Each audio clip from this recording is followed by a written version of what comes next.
UP के मुख्यमंत्री योगी आदित्यनाथ ने एक बार फिर समाजवादी पार्टी पर हमला बोला। उन्होंने कहा कि पहले माफिया और विकास विरोधियों की सरकार थी। 2017 से पहले चेहरा और पार्टी देखकर काम होता था, लेकिन अब बीमारी और बीमार मानसिकता दोनों का इलाज हो रहा है, जो गोरखपुर और उत्तर प्रदेश के विकास में बाधक थे।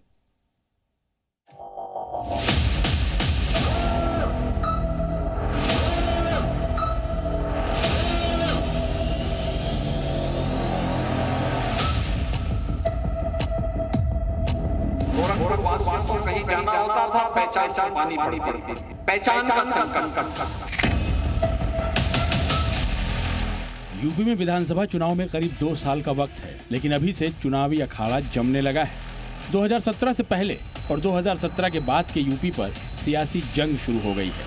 सीएम योगी ने अपने गढ़ गोरखपुर से एक बार फिर न सिर्फ माफिया और गुंडों को चेतावनी दी है, बल्कि विपक्ष को उनका कार्यकाल भी याद दिलाया है।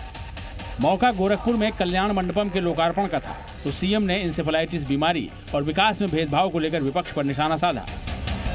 ये नए भारत और नए उत्तर प्रदेश का नया गोरखपुर है।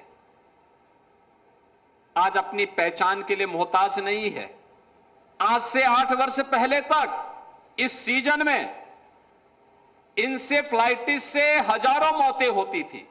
नौ की बीमारी से बहुत सारे बच्चे काल कलमित हो जाते थे, लेकिन अब बीमारी भी नहीं है और बीमारी के कारकों को ढूंढ करके उसका भी इलाज किया गया है।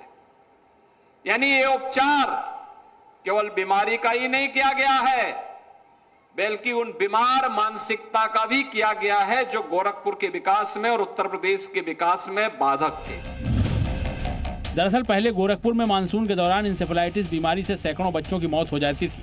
गोरखपुर में ये बीमारी खौफ का दूसरा नाम बन गई थी, लेकिन सीएम योगी ने कहा कि उस वक्त सरकारें कुछ नहीं करती थी। गोरखपुर के लाखों लोगों को इस सुविधा का लाभ प्राप्त हुआ है। चेहरा देख करके नहीं,